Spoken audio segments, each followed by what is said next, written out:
네, 고성국 칼럼입니다. 원희룡 한동훈 최적의 조합을 찾아요. 조선일보는 오늘 사설의 제목을 이렇게 달았습니다. 여 비상초래한 대통령실이 비상대책위원장 고른다니 이렇게 달았어요.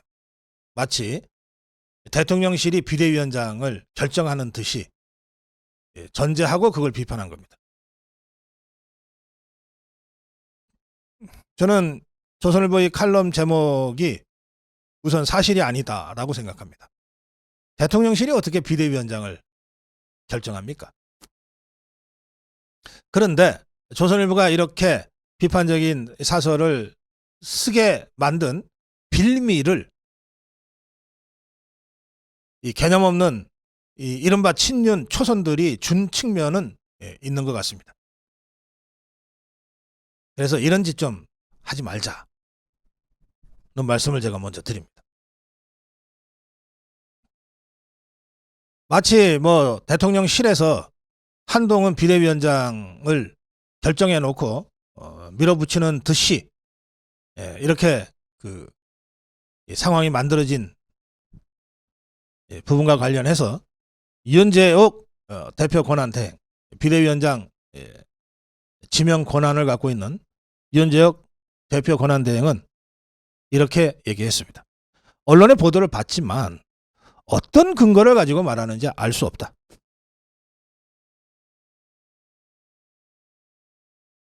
오늘 국민의힘은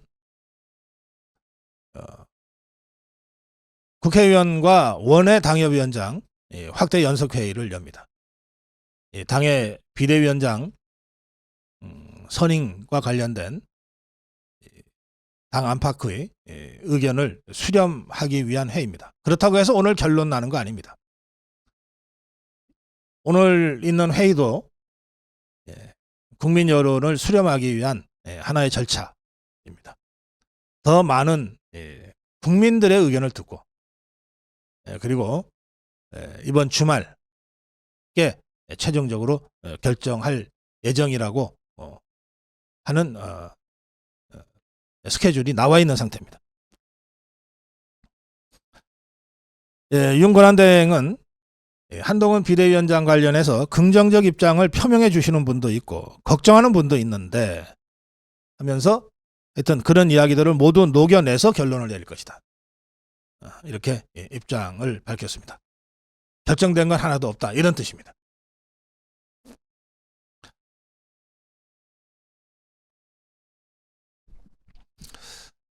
제가 이 문제 관련해서 원희룡 한동훈 원희룡 최적의 조합을 찾아야 한다. 이렇게 제가 칼럼을 준비한 것도 결정된 건 하나도 없다고 하는 전제에서입니다. 결정된 건 하나도 없다. 이번 주 여러 가지 형태의 의견 수렴 과정을 거쳐서 최종 결정하게 될 텐데 그 과정에 저의 입장도 좀 공개적으로 말씀드려 놓는 것이 좋겠다 싶어서 오늘 고성국 칼럼을 준비했습니다. 본격적으로 논의하기에 앞서서 먼저 이 말씀부터 드립니다.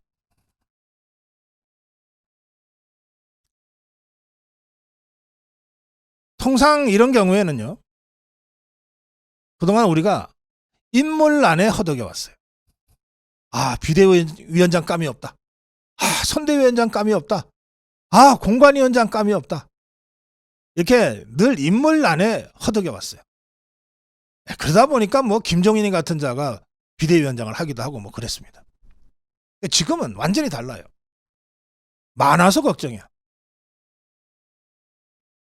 원희룡을 비대위원장으로 할까? 한동훈을 비대위원장으로 할까? 공관위원장을 뭐 누구로 할까? 많아서 걱정이에요. 저는 사실 어떻게 조합이 돼도 지금까지의 체제보다는 훨씬 낫다고 생각합니다. 그 점에서 사실 지금 우리 자유우파가 한동훈이냐 원희룡이냐 한동훈이냐를 갖고 고민하는 것은 즐거운 고민이다 라고 말씀드리고 싶습니다. 그 점을 전제로 한번 살펴보겠습니다. 지난주에 의총에서 이런저런 의견들이 표출됐고, 그것을 뭐 언론이 분류해 놓고 있는데, 한동훈 비대위원장을 주장하는 사람들의 논리라고 해서 이렇게 표가 나와 있어요. 이게 뭐 나가 있는데, 한동훈을 비대위원장으로 해야 된다고 주장하는 사람들의 주장을 보니까 국민적인 인기가 있다. 젊고 새롭 이미지가 있다. 여의도 냄새가 안 난다. 검사 대 피의자 대결 구도를 만들어갈 수 있다. 선거판을 바꿀 강력한 카드다. 주목도가 높다. 이런 이유로 한동훈을 비대위원장으로 추천하고 있어요. 자, 다시 한번 제가 말씀드릴게요. 잘 한번 생각해 보세요. 국민적 인기가 높다. 젊고 새로운 이미지다. 여의도 느낌이 전혀 안 나는 스마트한 우파다. 검사 대 피의자 구도를 만들어갈 수 있다. 선거판을 바꿀 강력한 카드다. 주목도가 높다. 이런 요건을 두루 갖춘 사람은 선대위원장을 해야 됩니다. 선거판을 직접 지휘하는 선봉장이 선대위원장이에요. 이런 사람이 선대위원장을 해야 검사 대 피의자 구도도 현실화되는 거예요. 이런 사람이 선대위원장을 해야 여의도 느낌 안 나는 스마트 우파의 여러 후보들과 함께 선거를 현장에서 치러낼 수가 있는 거예요. 주목도도 강연히 선대위원장이 더 높아요. 그래서 이런 이유로 한동훈을 비대위원장으로 추천한 것은, 이거는 자기가 주장하는 게 뭔지도 잘 모르고 주장하는 거거나 아니면 뭔가 삿된 생각들이 있는 거예요.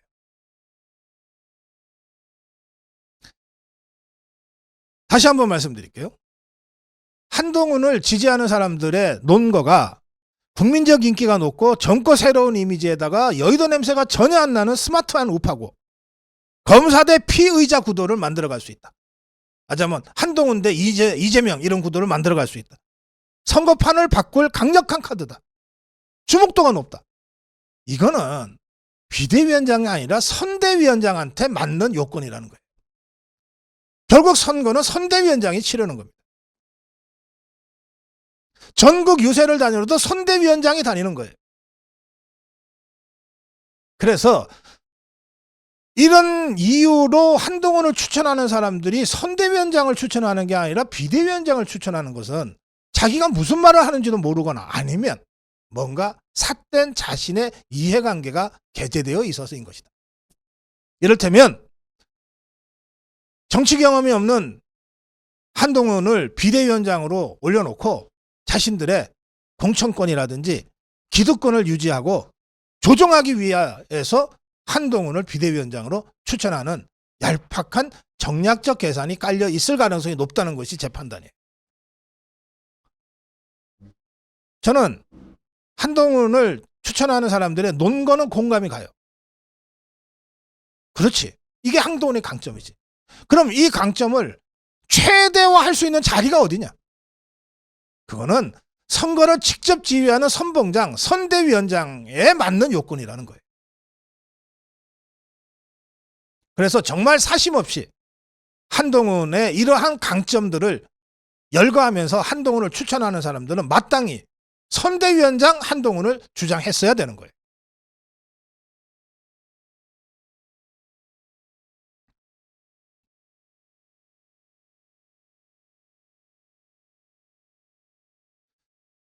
제가 이 문제를 지난주부터 계속 고민하고 있는데 여러 역사적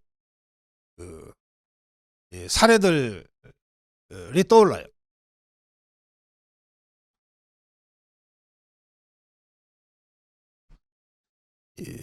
전장터에서는 정말 무패 불멸의 장군이었던 이 관우도 선거 전반을 관리하는, 전쟁 전반을 관리하는 데는 실패했어요.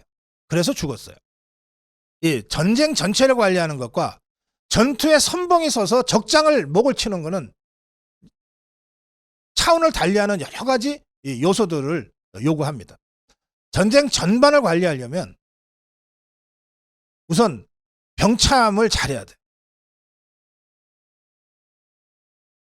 인사를 잘해야 돼. 조직 관리와 통솔을 잘해야 돼. 위기가 생겼을 때 이걸 막아낼 수 있는 위기관리 능력이 있어야 돼요. 수많은 전투 경험들이 쌓여 있을 때 비로소 전쟁 전체를 지휘할 수가 있어요. 반면에 선봉장에 서는 사람은 그야말로 용장이어서 앞뒤 가릴 것 없이 적장에 목을 쳐버리면 되는 거예요. 전투에서는 백전무패의 용장도 전쟁 전체를 지휘하라 그러면 병참에서 뚫리고 인사에서 뚫리고 위기관리에서 뚫려서 관우처럼 죽음을 맞이할 수도 있는 거예요. 그래서 전쟁 전체를 관리하고 병참도 물새지 않게 틈나지 않게 관리해내고 위기도 관리하고 불이 나면 가서 불도 끄고 하는 온갖 굳은 일을 할 수 있는 비대위원장. 그 일을 해야 될 비대위원장. 실제로 빛은 별로 안 나요. 그러나 그 비대위원장은 경험이 있어야 돼. 경험이 있어야 돼. 지금 우리는 원희룡과 한동훈 이 두 명의 스타 정치인을 갖고 있어요. 어떻게 배치해도 적어도 지금까지보다는 낫겠지만 그러나 두 사람이 갖고 있는 장단점과 강점을 잘 판단해서 최적의 조합을 만들어내야 됩니다. 저는 한동훈을 지지하고 추천하는 사람들이 논거로 제시한 이 모든 요소들은 선봉장인 선대위원장한테 딱 맞는 요소다라고 생각합니다. 그래서 상대적으로 한동훈보다는 수십여 년 정치를 해왔고 지기도 하고 이기기도 해본 상처도 많이 겪어본 이런 원희룡이 병참, 인사, 위기관리, 소방 같은 역할을 종합적으로 해야 될 비대위원장에 더 맞는 것 같고 그야말로 정치판에 새로 뛰어들 대중적 인기가 높고 젊고 새롭고 영 라이트의 대표 여의도 문법과는 완전히 절연할 수 있는 선거판을 강력하게 바꿔낼 수 있는 그리고 딱 서는 순간 검사 대 피의자라고 하는 대이재명 구도를 선명하게 구축할 수 있는 이런 한동훈은 선봉장인 선대위원장으로 역할 분담하는 것이 최적의 조합 아니냐 그렇게 저는 생각합니다. 어디서나 정략이 없을 수는 없어요. 그러나 모든 것을 걸고 전면전을 할 수밖에 없는 내년 총선을 앞두고도 여전히 자기 공천이나 생각하고 기득권이나 연연해 하는 이런 자들에게 휘둘려서 가서는 안 된다. 원희룡 한동훈, 한동훈 원희룡 투톱의 최적의 조합을 우리가 찾아내야 한다. 이 점을 제가 다시 한번 강조합니다. 고성국 칼럼이었습니다.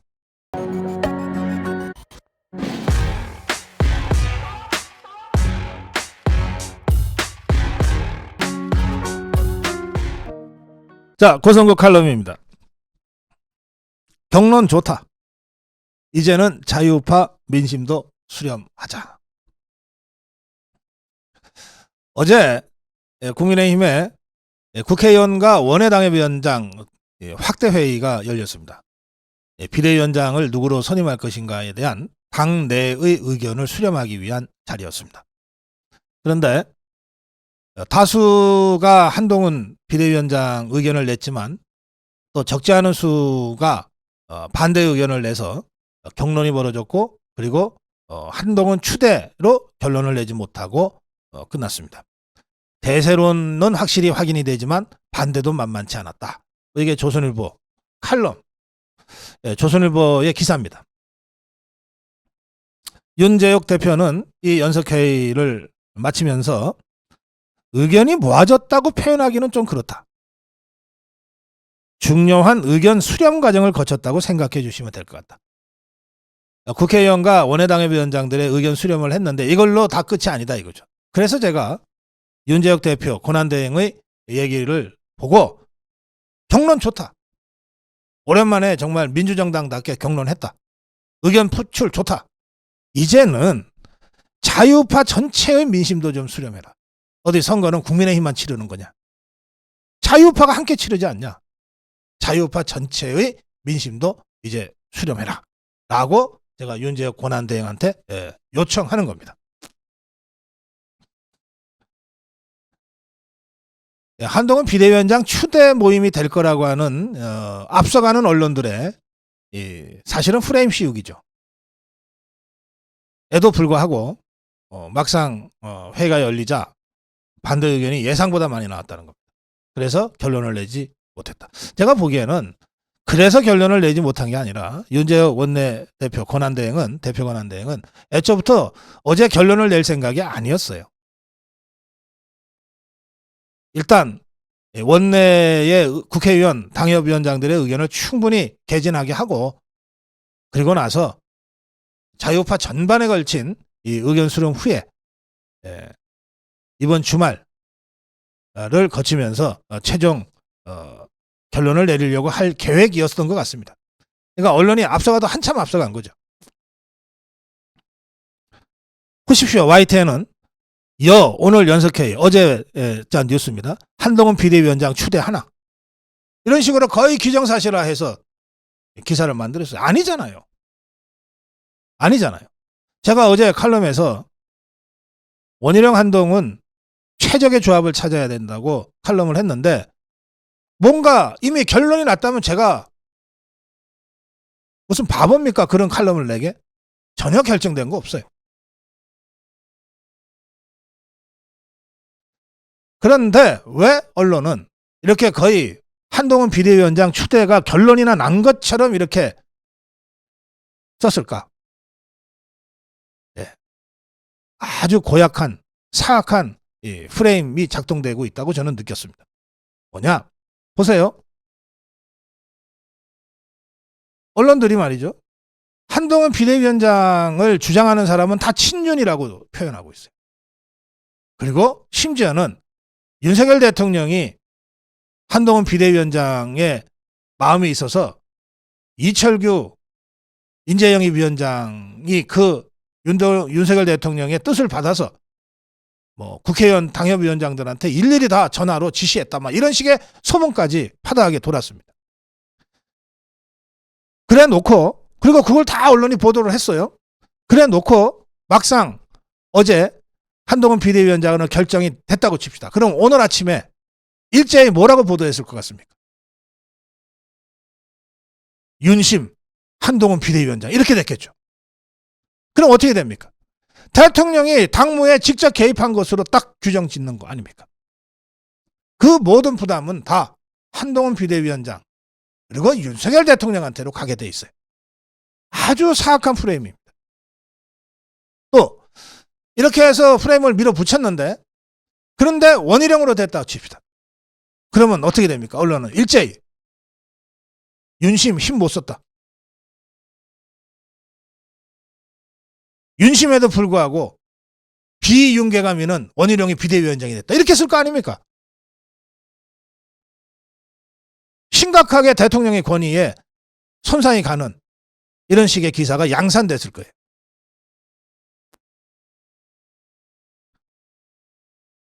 그래서 이 비대위원장 선임 문제가 친윤 대 비윤의 대립구도인 것처럼 보도하는 모든 언론은 사악한 의도를 갖고 있는 겁니다. 실제로 그렇지 않아요. 여러분 생각해 보세요. 저 중국 주사파들이 양평고속도로 문제를 가지고 김건희 여사 일가를 공격하면서 사실상 김건희 여사 윤석열 대통령을 공격했을 때 주무부처 장관인 원희룡이 어떻게 했습니까?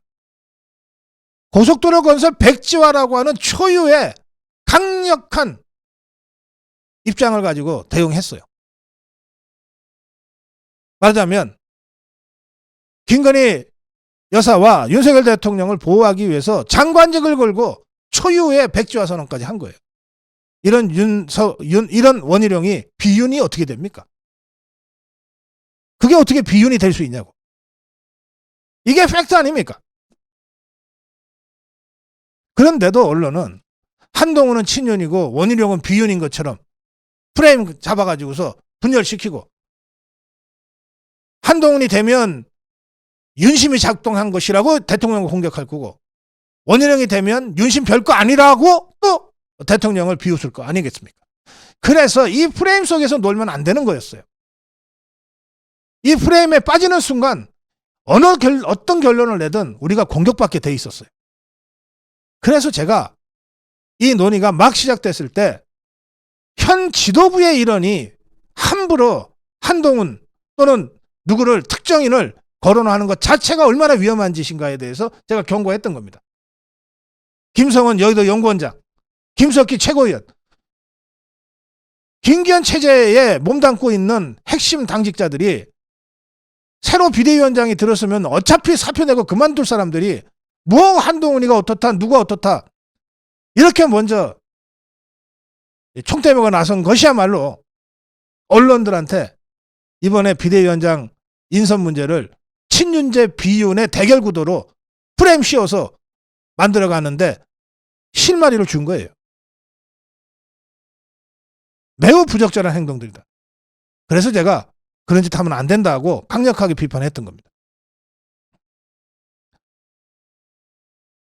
이철규 의원도 이 과정에서 종북주사파들의 공격을 받아서 마치 윤심이 한동훈한테 있는데 그 윤심을 전한 사람처럼 이렇게 지금 매도되고 공격받고 있어요.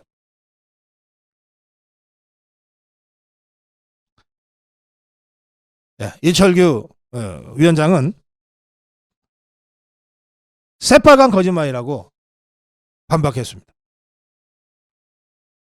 얘기할 것 없다. 내가 통화한 사실 자체가 없다. 내가 누구를 민다? 아니, 밀기는 왜 밀어? 내가 민다고 해서 또 되는 거야, 상황이?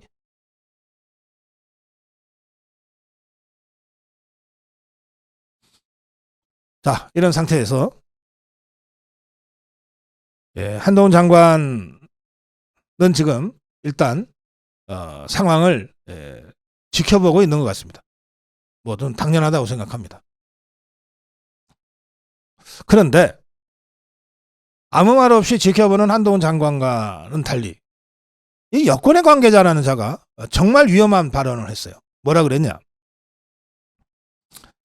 당에서 한 장관에 대한 반대 의견이 유지될 경우 한 장관은 비대위원장을 비롯해 앞으로 구성될 선대위에도 참여하지 않을 수도 있다. 이게 뭔 소리입니까? 완전 협박 아닙니까? 이 여권 관계자, 지금 이 기사가 조선일보 기사예요. 저는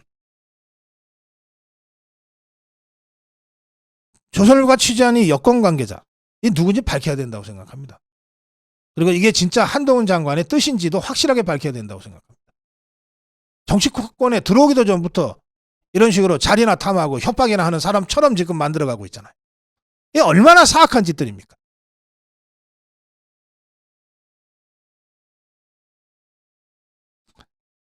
원희룡 장관도 아주 원칙적인 입장 이외에는 극히 발언을 조심하고 있어요. 어제 충청남도 산단에 국토부 장관 자격으로 행사에 갔는데 기자들이 계속 물어오니까 이렇게 대답했어요. 당이 어렵고 국정의 지지 기반을 회복 확장하기 위해서 앞으로도 많은 어려움이 있기 때문에 어떠한 희생도 각오도 헌신하겠다. 모두가 다 어려워하고 꺼려있는 그런 부분까지 떠맡아야 된다고 생각하고 있다. 여기까지만 대답했어요. 윤재혁 대표는 한동훈은 당의 소중한 자산이다. 어떻게 쓸 것인지 좀 더 의견을 들어야 한다. 전당대회에 준하는 의견 수렴 과정이 필요하다. 저는 최초에 비대위로 가지 말고 조기 전대로 가자라고 주장을 했는데 지금 윤재욱 권한대행도 물리적으로 전당대회는 못하지만 전당대회에 준하는 의견 수렴 절차가 필요하다고 했어요. 이 얘기는 뭐냐? 당원들의 의견을 듣겠다는 겁니다. 국회의원들이 과연 당을 진짜로 대표할 수 있습니까? 당원들의 의견을 듣겠다. 국민의힘 지지자들의 의견을 듣겠다. 어차피 총선이 되면 우리 자유파 전체가 국민의힘과 함께 선거를 치를 거니까 자유파의 원로들의 얘기도 듣고 광화문 애국 세력들의 얘기도 듣고 수십 년 당을 지켜온 당의 오랜 책임당원들의 얘기도 듣고 이렇게 두루두루 전당대회에 준하는 의견 수렴 절차를 거치겠다.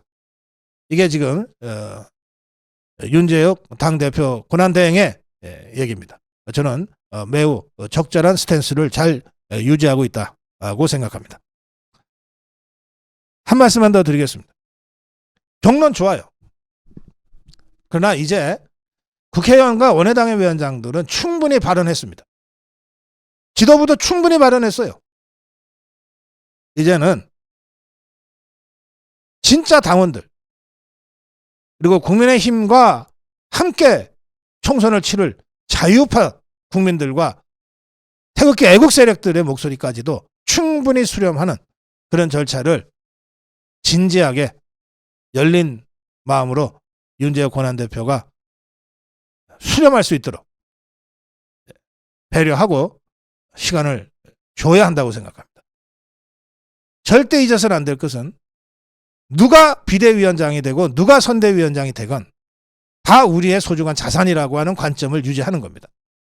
그리고 어떤 경우에도 이것이 정북 주사파들이 기도하고 있고 좌편향 언론들이 만들어가려고 하는 윤심 논란 프레임에 빠지지 않도록 각별히 경계하고 과정을 관리해 나가는 것입니다. 고성국 칼럼이었습니다.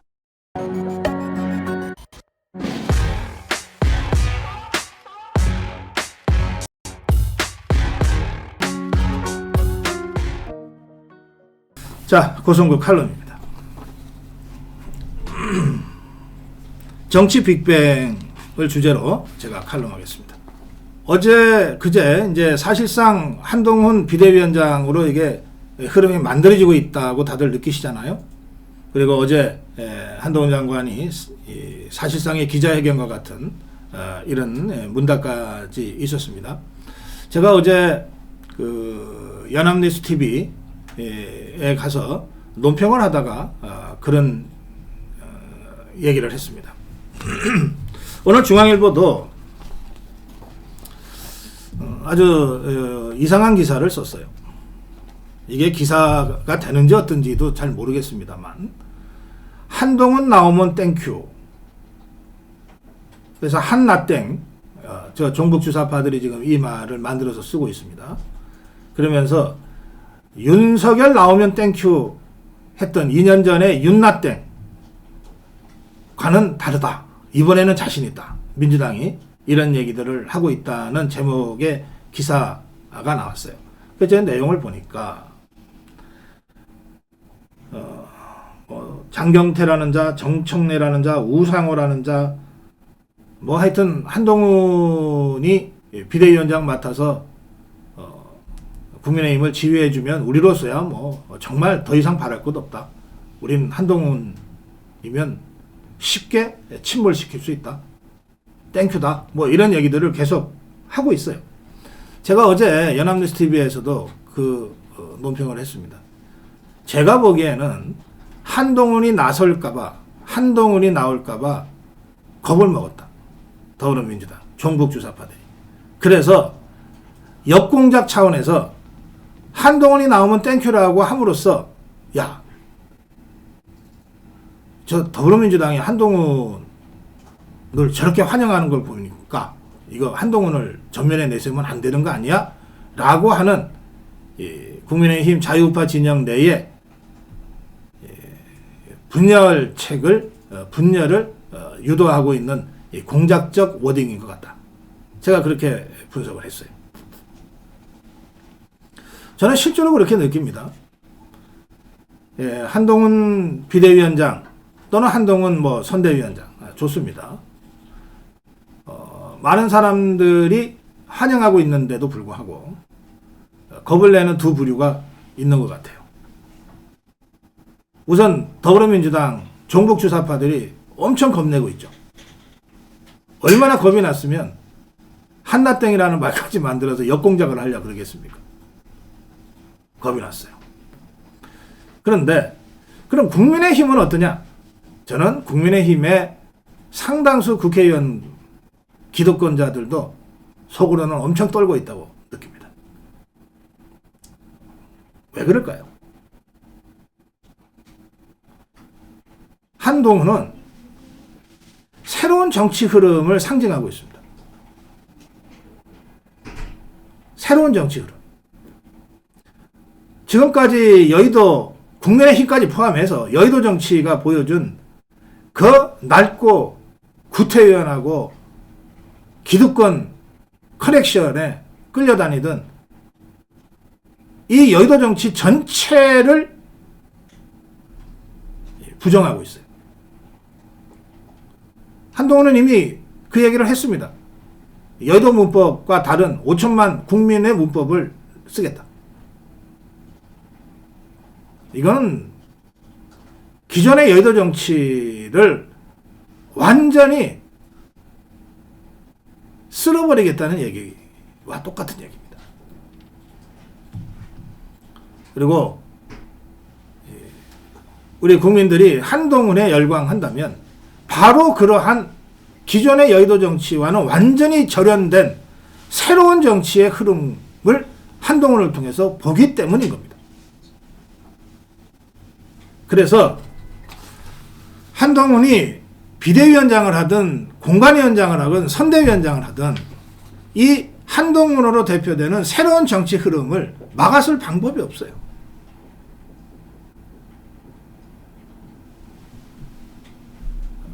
저는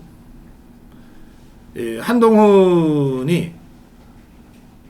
현상이나 한동훈 신드롬이라고 불려질 만한 정치 사건이다. 이렇게 제가 일찌감치 두어 달 전입니다. 연합뉴스에서 얘기한 바가 있습니다. 그렇기 때문에 이 한동훈의 등장은 기존 여의도 1차적으로는 공포에 질려있는 더불어민주당의 경계의 대상이고 사실은 국민의힘의 기득권자들의 공포와 견제의 대상이기도 합니다. 그래서 저는 이 한동훈 현상을 바라보면서 정치 빅뱅의 주객관적 조건이 갖추어지고 있다. 이렇게 느낍니다. 정치 빅뱅. 그래서 오늘 제가 이 정치 빅뱅과 관련된 몇 가지 말씀을 좀 드리겠습니다. 여러분들이 한동훈을 지지하고 한동훈을 바라볼 때 좀 차원을 달리해서 바라보는 것이 좋겠다. 이런 문제 제기를 제가 여러분께 하는 겁니다. 자, 총선을 앞두고 어느 총선 때나 또 어느 정당이나 물갈이, 인적청산, 무슨 새피 수혈, 젊은 피 수혈 이런 얘기들 합니다. 젊은 피 수혈은 김대중이가 주로 썼던 말이고 물갈이는 여야 가리지 않고 다 쓰고 있는 말이고 지금 당장도 국민의힘 두드려 보면 전부 물갈이, 인물교체, 공천교체 이런 얘기들입니다. 인요한 혁신이가 내내 하려고 주장했던 것도 결국은 사람 교체하는 거죠. 그런데 이런 물갈이나 젊은 피 수혈과 빅뱅은 차원이 다릅니다. 이게 무슨 말이냐면 물갈이는 말이에요. 수조에 물고기들이 있는데 물이 좀 오래돼 가지고 물고기들이 제대로 이 호흡을 못하니까 물을 갈자는 거 아닙니까? 빅뱅은 뭐냐면 이 수조가 잘못됐다는 거예요. 수조를 깨트리고 다른 수조를 만들자는 거예요. 완전히 차원이 다른 접근과 퍼스펙티브가 필요합니다. 여러분, 지금 여의도 정치 판은 그냥 놔두고 사람 몇 명 바꾸면 여러분들 만족하시겠어요? 정치판은 그냥 똑같이 구조는 그대로 놔두고 여야의 국회의원들 얼굴만 몇 명 바꾸면 그러면 우리 정치가 진짜 선진 정치가 되겠습니까? 여러분들 거기에 만족하시겠어요? 아니잖아요.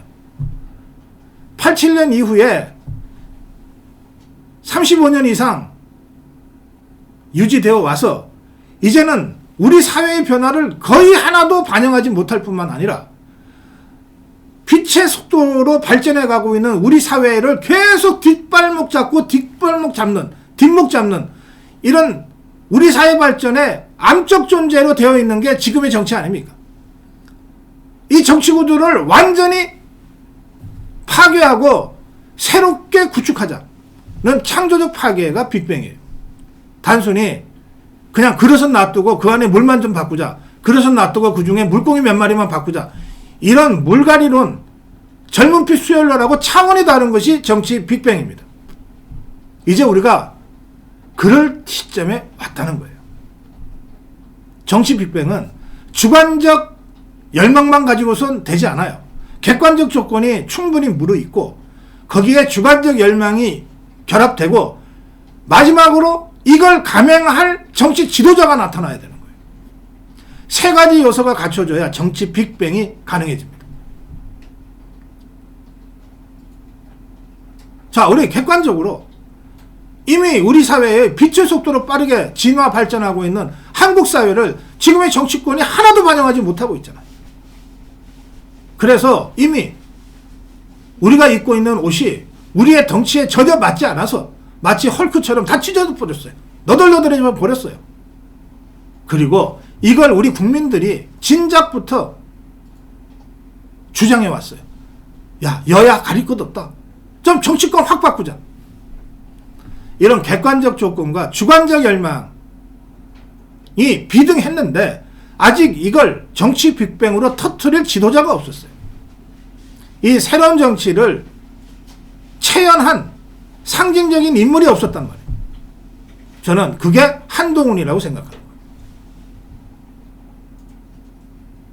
그래서 정치 빅뱅의 주객관적 조건이 갖추어졌다. 이제 행동하면 된다.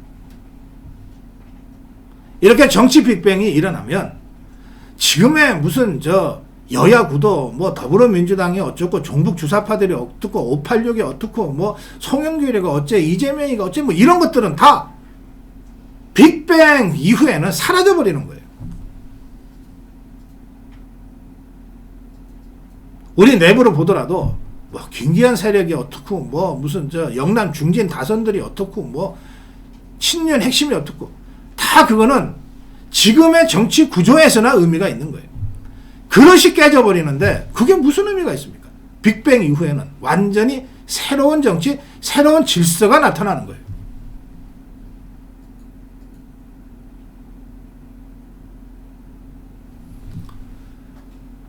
정치 빅뱅은 기존 정치 질서를 완전히 파괴합니다. 그리고 완전히 새로운 질서를 건설하는 거예요. 이걸 우리가 창조적 파괴라고 얘기합니다. 파괴를 통한 창조. 자, 그러면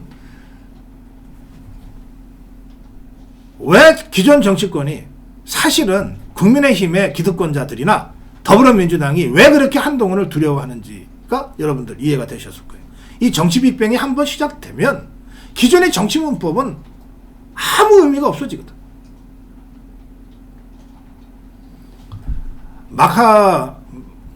마크롱이 30대의 젊은 나이로 국회의원 하나 없이 대통령에 도전해서 대통령이 됐어요. 프랑스 대통령.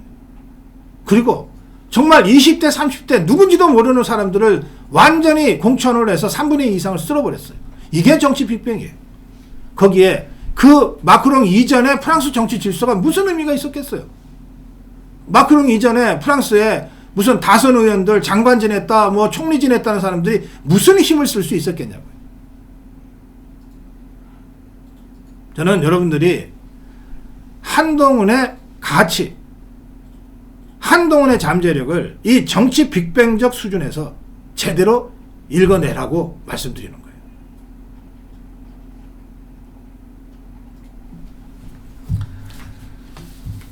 그동안 우리 대한민국 정치는 매우 역동적으로 발전되어 왔습니다. 우리나라 대한민국 정치처럼 75년의 현대사, 한국 대한민국 현대사처럼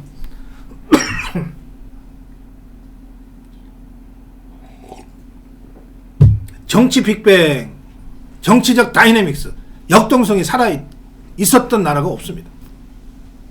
그러니까 70여 년의 짧은 시간에 어느 나라도 하지 못했던 건국과 근대화와 민주화를 해낸 거예요. 기적을 이뤄낸 겁니다.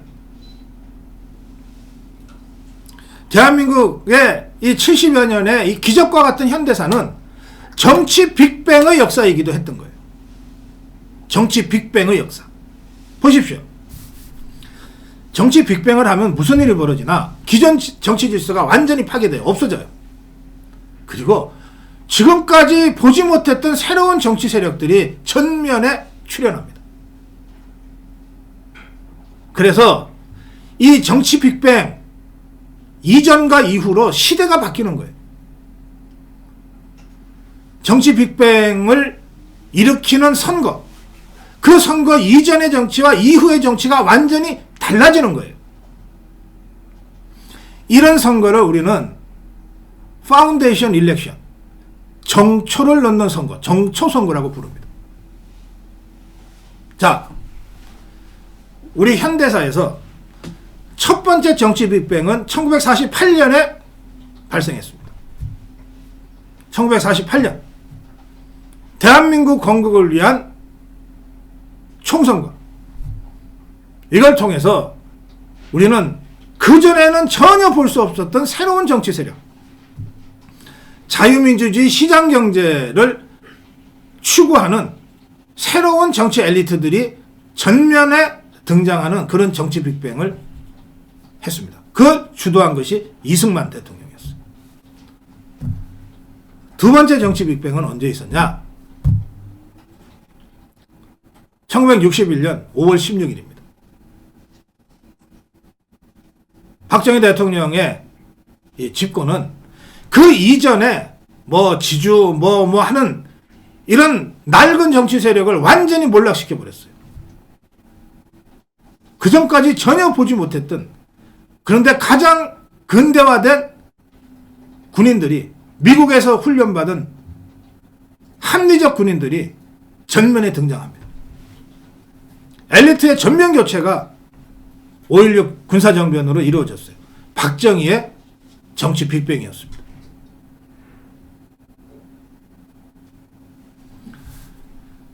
세 번째 정치 빅뱅은 언제 있었냐? 전두환 정권 때 있었습니다. 전두환 정권은 테크노 클래스 전면에 내세웠어요. 테크노 클래스, 기술 관료들. 전두환 대통령은 경제를 김재익이라는 글로벌한 테크노클рат한테 거의 다 맡겼어요. 그런 방식으로 해서 완전히 새로운 엘리트들이 우리 사회 전면에 등장하게 된 겁니다.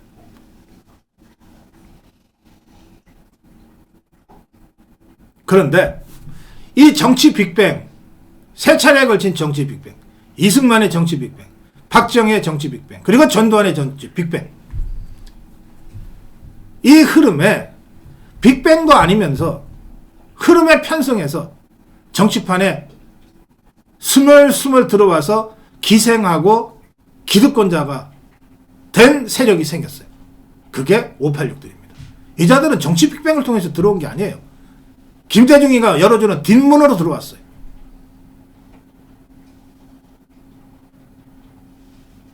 정북 주사파들이 파놓은 진지를 통해서 하나하나 들어왔어요. 그래서 신압으로 이 586 기득권 세력이 두껍게 형성이 돼버린 거예요. 이 자들이 우리 자유파가 역사적인 위대한 대타협을 통해서 이루어낸 민주화의 과실을 전부 다 독점해버렸어요. 그래서 지금은 우리 국민 모두의 지탄의 대상이 되고 있는 거예요. 저는 내년 2024년 4월 총선은 바로 이 기생적 기득권 집단, 이 586이라고 하는 것을 세대적으로, 정치적으로, 문화적으로 완전히 청산하는, 그리고 완전히 새로운 X세대와 MZ세대가 새로운 정치의 주류적 지도적 엘리트로 전면적으로 등장하는 그런 총선으로 만들 수 있다고 생각하는 겁니다. 우리가 한동훈을 전면에 내세워서 선거를 한다면 바로 그런 정치 빅뱅을 목표로 선거를 해야 됩니다. 그래야 압도적 승리를 끌어낼 수 있고, 그래야 우리 역사 발전에 의미 있는 승리를 할 수 있어요.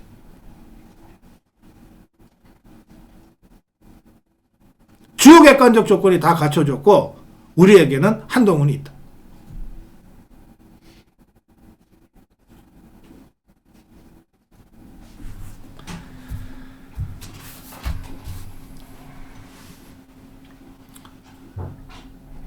이 정치 빅뱅은 하나의 큰 흐름을 형성하는 것이 우선 중요해요. 그런데 그렇다고 해서 디테일은 아무렇게나 해도 된다는 아닙니다. 기존의 기득권 질서가 얼마나 악착스럽고 얼마나 지저분한데 그들을 몰아내고 새로운 질서를, 새로운 엘리트들을 전면에 포진하는 건데 열정 하나만 갖고 되겠습니까? 정교한 정치 빅뱅의 시나리오가 있어야 되고, 정치 빅뱅을 이끌어가는 완숙한 연출이 있어야 됩니다. 저는 내년 총선을 정치 빅뱅을 일으키는 총선, 그 이전과 그 이후를 완전히 구별하는 새로운 정초선거적인 선거로 만들어가기 위해서는 네 사람이 중요하다 생각합니다. 네 명이 중요하다. 네 명이 누구냐? 창조적 파괴를 맨 앞장서서 이미 1년 반 이상 하고 있고 앞으로도 해나갈 윤석열 대통령이 제일 중요합니다. 윤석열 대통령이 바로 이 정치 빅뱅의 최고 사령탑이에요. 우리가 윤석열 대통령한테 종북 주사파 척결을 기대하고 있는 것도 완전히 새로운 정치 질서를 구축하자는 그 원대한 목표를 전제로 하는 겁니다. 정치 빅뱅의 사령탑 윤석열 대통령. 그리고 당장 선거를 통해서 이 정치 빅뱅을 만들어낼 3명의 선봉장이 필요해요. 하나가 비대위원장, 하나가 공관위원장, 하나가 선대위원장입니다. 이 셋 중에 누구 하나라도 이 빅뱅의 흐름에 맞지 않는 사람이 자리를 차고 앉아서 엉뚱한 소리 해대기 시작하면 빅뱅의 동력이 내부적으로 잠식되는 겁니다. 그래서 저는 윤석열 대통령과 비대위원장, 공관위원장, 선대위원장이 이 정치 빅뱅 한번 해보자. 마치 5.16 군사정변을 박정희, 김종필 등이 함께 모여서 결의했듯이 전두환과 노태우와 허화평이 모여서 새로운 질서를 계획했듯이 그런 시대적 흐름 속에서 함께하는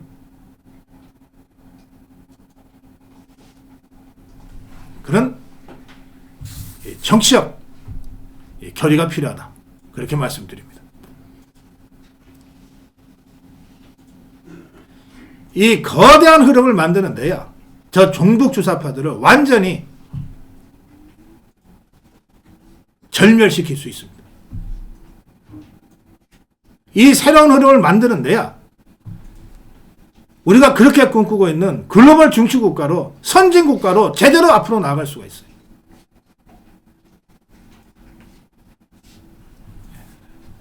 내년 총선, 그리고 한동훈의 전면 등장을 보면서 제발 저부터, 여러분부터 기존의 여의도 정치구법에 갇혀서 이리저리 짚고 떠드는 것을 넘어서야 됩니다.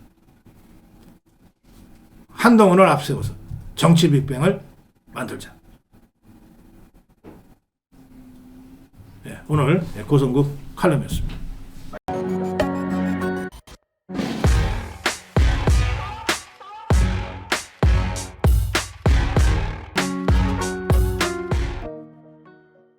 네, 고성국 칼럼입니다. 김건희 특검 협상이 아니라 거부해야 한다. 오늘 갑자기 여기저기 언론에서 김건희 특검법과 관련된 기사들이 쏟아져 나왔는데, 야당에서, 조선일보 단독 보도는 야당에서 더불어민주당, 정의당 쪽에서 김건희 특검법에 특검 추천 협의 문구를 추가할 것을 검토하고 있다는 보도. 이게 무슨 얘기냐면, 지금 특검법에는 특검 특별검사를 추천하는 것을 이렇게 규정해 놨어요.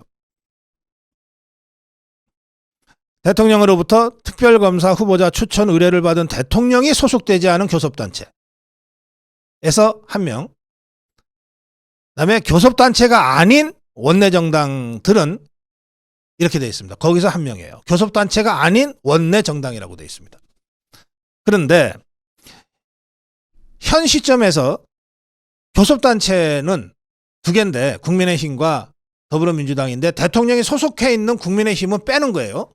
그러면 더불어민주당 하나 남잖아요. 그러니까 더불어민주당에서 1명 추천하고, 그 다음에 교섭단체가 아닌 원내정당이니까 그게 어디냐면 정의당. 원내정당이라고 하는 것은 국회의원을 1명이라도 갖고 있으면 원내정당인데, 교섭단체가 되려면 20명이 돼야 되니까 국회의원이 1명에서 20명 그 사이에 있는 정당이 다 원내정당이에요. 그러니까 정의당, 기본소득당, 시대전환, 진보당, 한국의 희망, 이게 다 1명 이상씩 국회의원을 갖고 있는 거예요. 그러니까 여기서 특검을 1명 추천한다는 건데요. 그런데 더불어민주당은 이미 정의당한테 추천권을 줘놨어요. 그러면 근데 이걸 합의하게 돼 있단 말이에요. 그러니까 원내정당이 시대전환, 조정훈 의원이 있는 시대전환에서는 특검 자체를 반대해 왔잖아요. 그러니까 조정훈 의원 시대전환이 반대하면 원내정당에서 1명을 추천하기가 어려워지는 거예요. 현행 특검법에 따르면. 그러자 더불어민주당과 정의당이 요 합의를 협의로 고쳐서 시대전환이 반대해도 지그들끼리 협의해서 추천하는 식으로 가져가겠다고, 특검법을 고치겠다고 지금 나온 겁니다. 어떤 상황인지 이해가 되시죠? 이에 대해서 조정훈 의원은 이렇게 얘기했어요.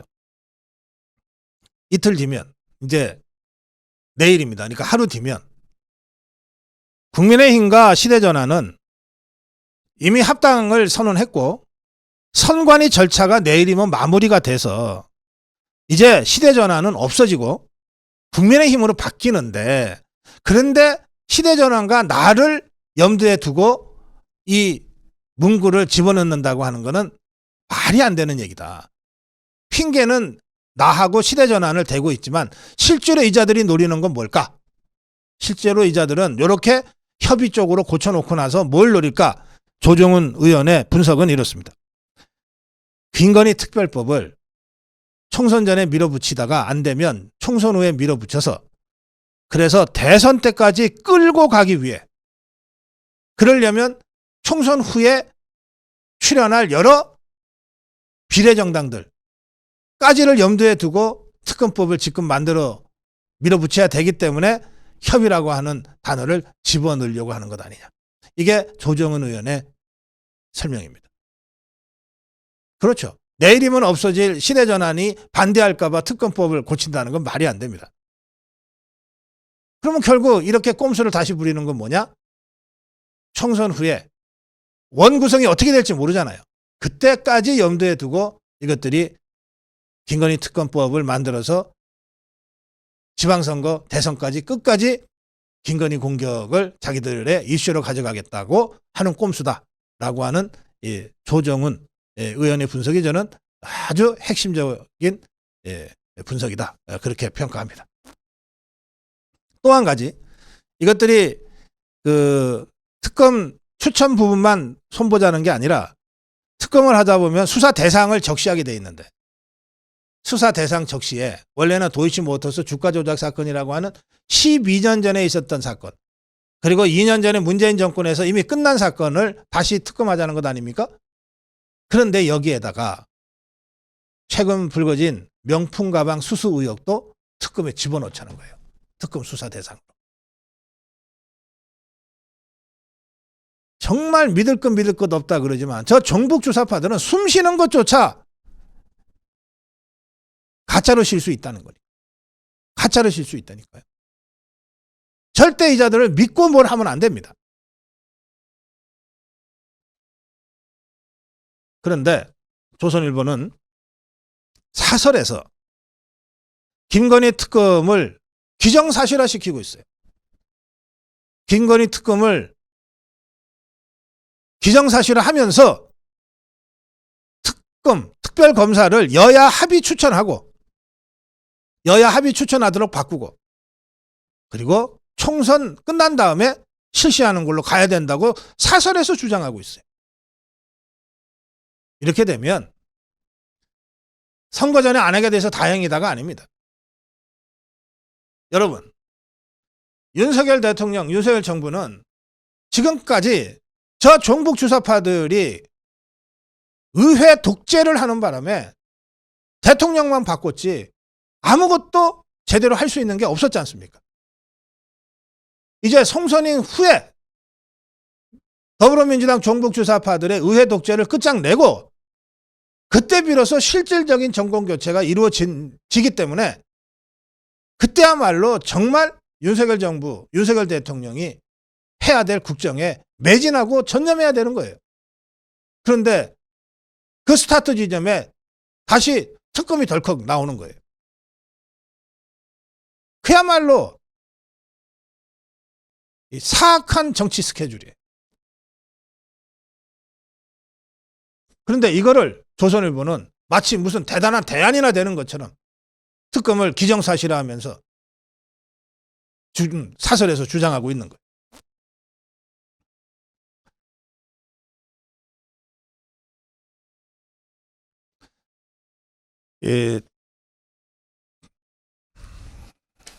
조선일보 사설을 보면서 제가 김건희 특검에 대한 우리 자유파의 더욱 분명한 입장을 정리해야 되겠다, 그렇게 느꼈습니다.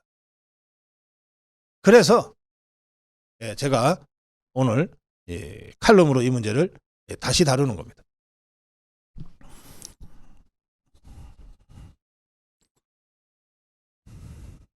자, 조선일보 사설을 먼저 따라가 보겠습니다. 조선일보는 도이치모터스 주가 조작 사건에 대해서 이렇게 설명합니다. 문재인 정부가 윤석열 검찰총장을 잡기 위해서 이성윤을 필두로 한 친문 검사들을 투입해서 1년 반 넘게 이 사건을 수사했다. 하지만 김 여사에 대한 혐의를 찾지 못했다. 그 지금까지 김 여사 관련 무슨 새로운 단서나 사실이 나온 것도 없다. 여기까지 팩트를 전하고 있어요. 그러면 그 다음에 결론은 어떻게 나야 됩니까? 그런데 이거를 다시 특검으로 하고 있는 더불어민주당의 정략에 휘둘려서는 안 된다. 단호하게 거부권 행사해야 된다. 이게 논리적 결론 아닙니까? 근데 조선일보는 여기서 완전히 거꾸로 가고 있어요. 조선일보의 다음 주장은 이렇습니다. 하지만, 그러니까 김 여사가 죄 없다는 건 알지만, 김 여사가 죄 없다는 건 알지만, 하지만 지금 시중에 김 여사에 대한 여론이 좋지 않고 이것이 특검 찬반에 영향을 미치고 있다.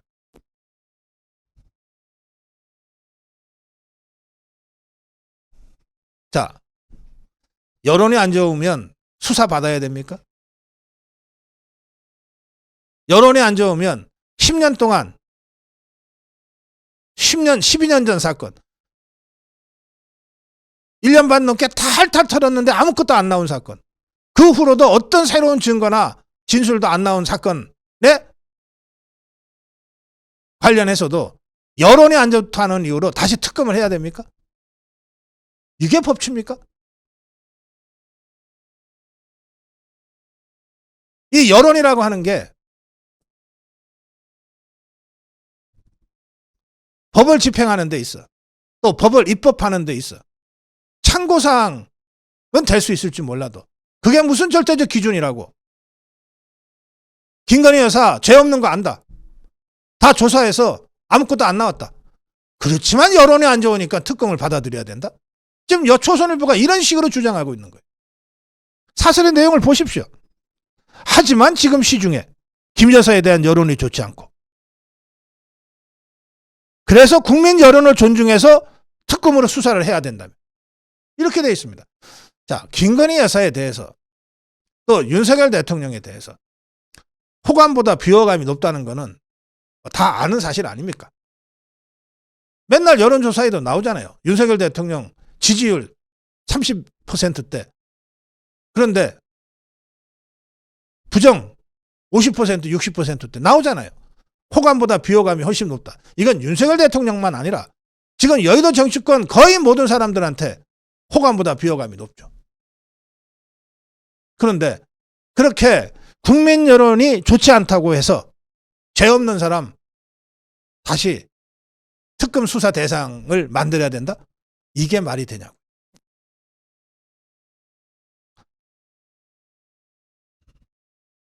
그야말로 때법, 정서법에 법을 포기하는 것 아닙니까?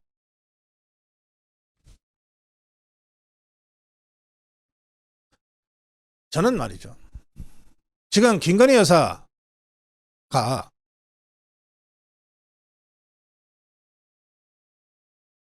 쫓아오는 승냥이들한테 도망가는 일군의 사람들이 다 잡혀 죽을 것 같으니까 뭔가 희생물, 재물 하나 던지고 승냥이들이 그 재물 뜯어먹고 있을 때 지것들 살길 찾아 도망가려고 지금 김건희 여사를 재물로 던지려고 한다라고 제가 느낍니다. 당장 총선을 눈앞에 두고 있는 국민의힘 후보들도 이런 생각을 하지 말란 법이 없어요. 조선일보가 이런 생각을 하는데, 아무리 봐도 이게 김건희 여사에 대한 여론이 너무 좋지 않아. 그냥 특검 받자 그러지 뭐.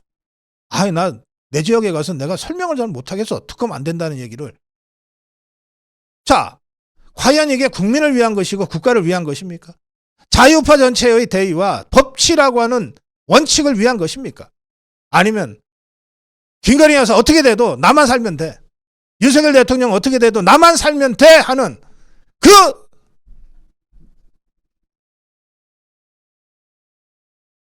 그 기득권자들의 탐욕스러운 생각이겠습니까?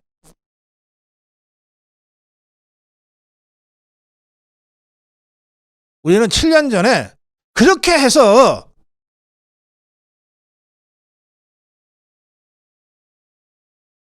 승냥이 떼들한테 박근혜 대통령을 내줬어요. 박근혜 대통령 내주면 지그들은 살 줄 알고 내줬어요. 근데 다 잡혀 먹혔어요. 떼죽음을 당했어요.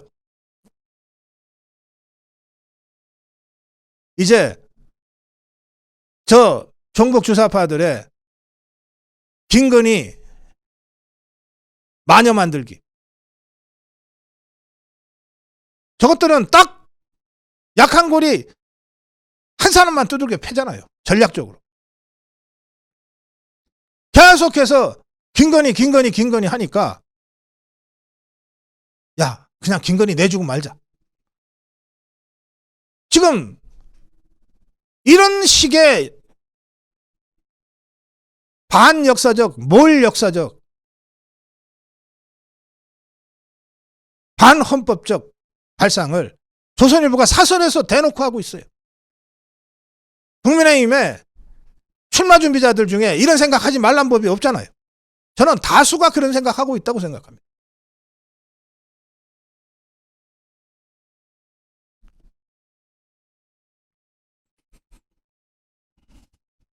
조선일보 사설의 그 다음 부분은 이렇습니다. 이런 무리한 특검법이지만, 특검법이 말이 안 되는 거예요.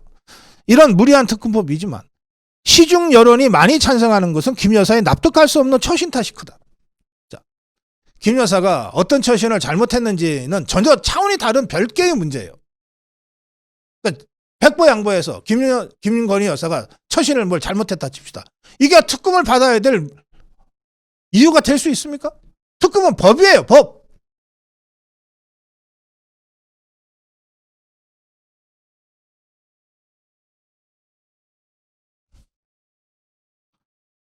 그러면서 대통령 선거 때는 내조만 하겠다고 국민한테 약속했는데 선거가 끝나자 다르게 처신하고 있다. 좋아요. 다르게 처신했다고 특검을 합니까?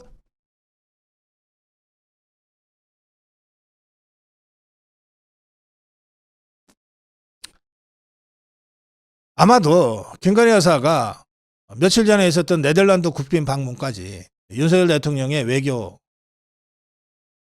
순방에 대부분의 경우 함께 했기 때문에 그거 갖고 그러는 것 같은데, 그러면 이혼한 싱글도 아니고 윤석열 대통령이 부인이 있는데 국빈 방문 같은데 그 부인 떼놓고 혼자 갔다 와야 됩니까? 상식에 맞는 주장을 해야지. 아무리 마음에 안 들다고 기분 나쁘다고 이런 식으로 마구잡이로 매도하는 거, 그야말로 여론 재판하는 것 아닙니까? 여론을 이용해서 인격 살인하고 있는 거 아니에요?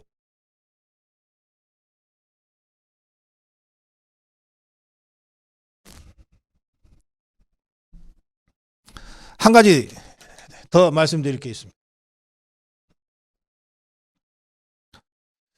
이 지금 거부권 행사 문제인데요. 이 김건희 특검법과 관련해서 한동훈 장관은 엊그저께 이렇게 표현했어요. 법 앞에 예외는 없어야 한다. 없어야 한다 그랬어요. 법 앞에 예외는 없어야 한다. 이 말은 뭐냐면 특검법이 입법이 되면 김건희 여사도 예외 없이 수사받아야 한다 이거예요. 그런데 지금 특검법이 만들어졌습니까? 법이 이미 있어요? 김건희 특검법이 있냐고요? 이미 있다면 김건희 여사도 예외 없이 그 특검법의 대상에 적용이 돼서 수사를 받아야죠. 지금 이 특검법은 아직 안 만들어진 법이에요. 안 만들어진 법이에요. 그런데 한동훈 장관의 이 발언을 이 정청래라는 좌파들이 어떻게 받아서 이걸 이용해 먹고 있냐. 악법도 법이라며 독배를 마셨다는 소크라테스에게 뺨 맞을 소리다 이랬어요. 악법도 법이다 이랬어요. 이게 우리 국민들한테는 또 상당히 먹힐 수 있어요. 그래, 아무리 자기 부인이라 하더라도 특검법이 국회 통과되면 악법이지만 법인데 그거를 대통령이 거부한다는 게 말이 되냐? 받아야지. 이런 식의 논리를 좌파들이 구사하고 있는 거예요. 우리 자유파 진영 국민의힘 일부도 이런 식으로 얘기를 하고 다닙니다. 자, 분명하게 합시다. 입법은 어디서 시작되는 거야? 국회에서 시작됩니다. 어디서 끝나는 거야? 대통령이 그 법을 공표하는 데서 끝납니다. 이게 입법 과정이에요. 대통령이 공포하지 않은 법은 국회에서 아무리 100번, 200번 통과시켜도 입법이 끝난 게 아니기 때문에 효력이 없어요. 무슨 말씀이냐? 국회의원들이 국회에서 이러이러한 형태로 법을 만들어요. 그래서 국회 절차를 통해서 통과를 시켜요. 그 다음에 이 법을 정부에 대통령한테 보내요. 대통령이 이 법이 기존의 헌법 질서나 법 체계에 안 맞는 부분은 있는지 없는지를 최종적으로 검토한 다음에 국무회의를 거쳐서 사인을 하고 공표를 해야 비로소 그 법이 법으로서 성안되는 거예요. 효력이 발생하는 거예요. 그런데 대통령이 보기에 이건 도저히 기존의 헌법 체계나 국정의 기본 방향에 맞지 않는다. 하자가 많다. 위헌적 요소가 있다. 잘못 만들어진 법이다. 라고 할 때는 대통령이 국회에 대해서 입법이 잘못됐으니 다시 검토해 보라고 하는 제의 요구를 헌법적으로 보장하고 있어요. 이 제의 요구에도 불구하고 이 제의 요구를 우리가 거부권이라고 보통 부릅니다.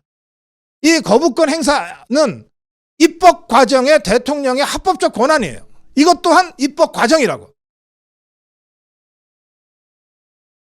대통령의 거부권에도 불구하고 이 법이 너무너무 중요하니까 만들어야 된다고 입법부가 생각하면 국회의원 3분의 2의 동의를 얻어서 다시 표결해라는 거예요.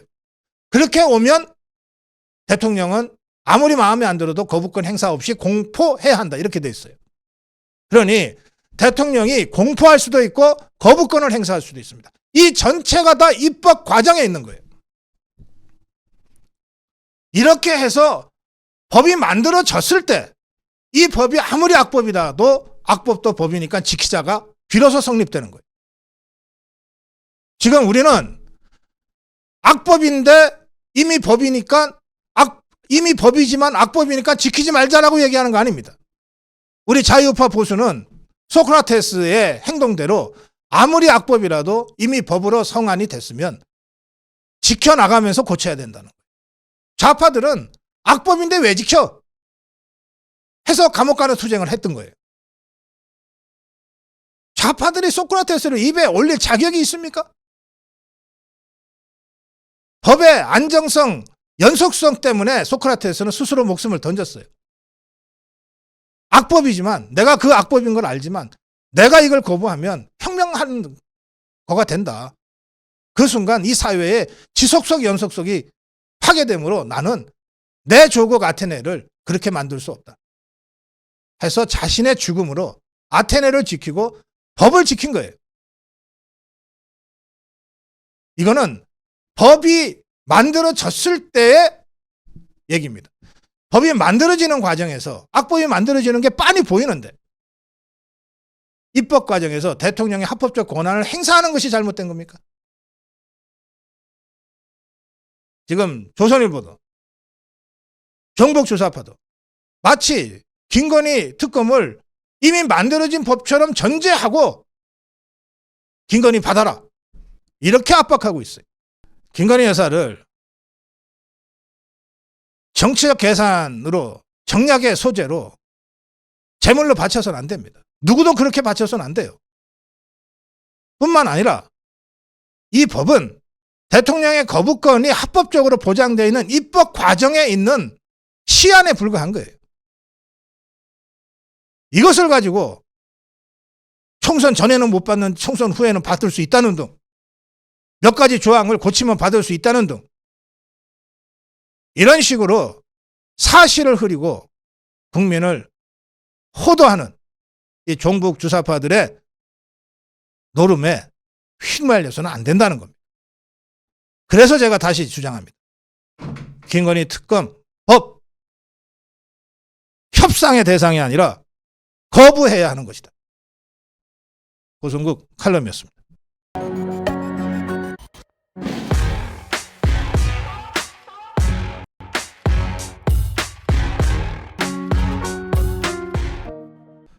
네, 고성국 칼럼입니다. 김대기 대통령 비서실장을 교체함으로써 국정 쇄신에 불을 당기자. 네, 어제 한동훈 장관은 이임식을 했습니다. 비대위원장을 맡기 위해서. 이 비대위원장을 수락하면서 동료 시민과 나라를 위해 잘해야 되겠다는 책임감을 더 크게 느낀다 이랬어요. 뭐 9회 말 투아웃 상황까지 얘기하면서. 동료 시민이란 말은 평소에 우리가 잘 안 쓰는 말이잖아요. 그래서 기자가 물어본 것 같습니다.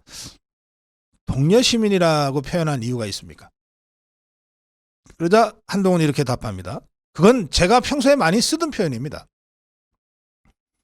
민주사회를 구성하고 민주주의를 유지하는 것은 시민들 간의 연대와 동료 의식입니다. 그래서 그냥 시민이라고 하지 않고 동료 시민이라는 말을 평소에도 많이 써왔습니다. 나름 단어 하나하나에도 어떤 철학적 함의를 담아서 언어를 구사하고 있는 한동훈의 그 화법이 어떤 것인지를 여러분들이 이 짧은 문답을 통해서도 아마 다시 확인하실 수 있을 겁니다. 또 예상보다 빠르게 비대위원장을 수락했는데 라고 하는 질문이 나오자 사실 여의도 문법처럼 좀 고심하는 듯한 연출도 하고 또 당에서 상고 처리하는 이런 모습도 좀 만들어가는 게 어떠냐고 하는 제안들이 많이 있었는데 저는 결심이 섰으면 간보거나 머뭇거릴 이유가 없다고 생각한다. 그런 식으로 뻔한 연출하면 국민들이 지루해 하시지 않겠느냐. 네. 이게 한동훈 스타일이에요.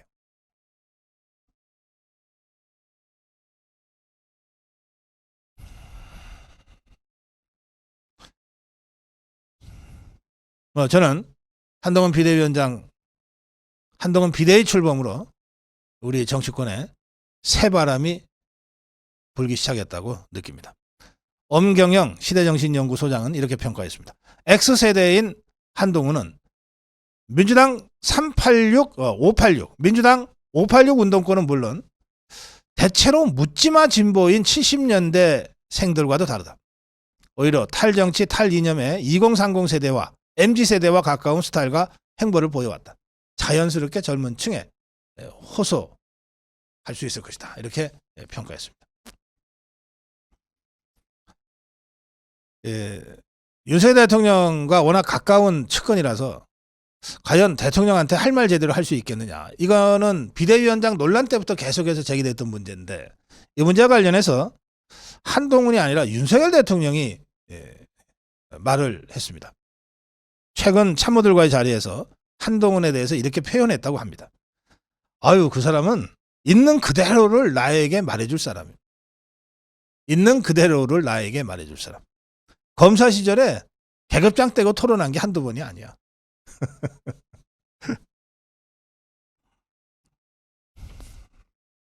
자,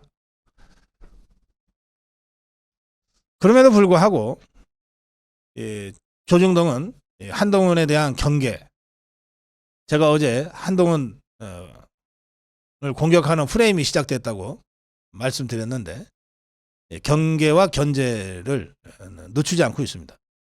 조선일보는 사설에서 한동훈 비대위 대통령과 관계에 성패 달렸다. 이래가지고 마치 한동훈이 대통령과 싸우지 않으면은 별것 아닌 것처럼 이렇게 만들어 가려고 하고 있어요.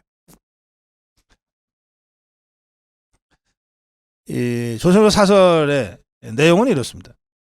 세 번째 비대위를 발족시킬 정도로 어렵게 만든 것이 윤석열 대통령이라는 거예요.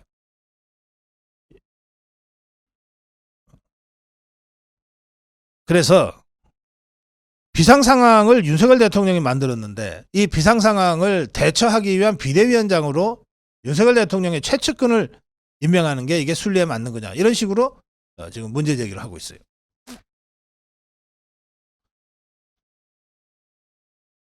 저는 이 조선일보 이 사설을 보면서 모든 것을 앞으로 이 조중동 또는 좌파들이 윤석열 대 한동훈 구도로 만들어서 이 프레임을 덮어씌우려고 할지도 모르겠다는 생각을 하게 됐습니다.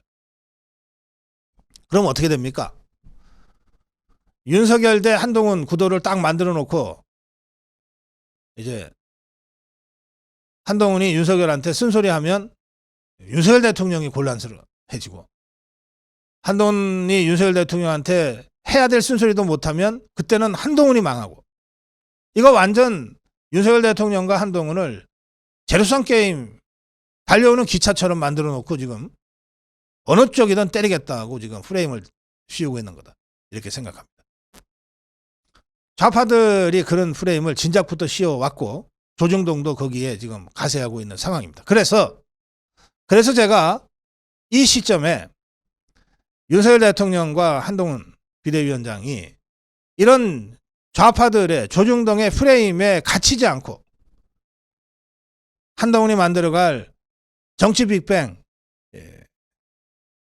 정치 쇄신에 더 힘을 보태기 위해서 대통령이 해야 될 일이 딱 하나 있다.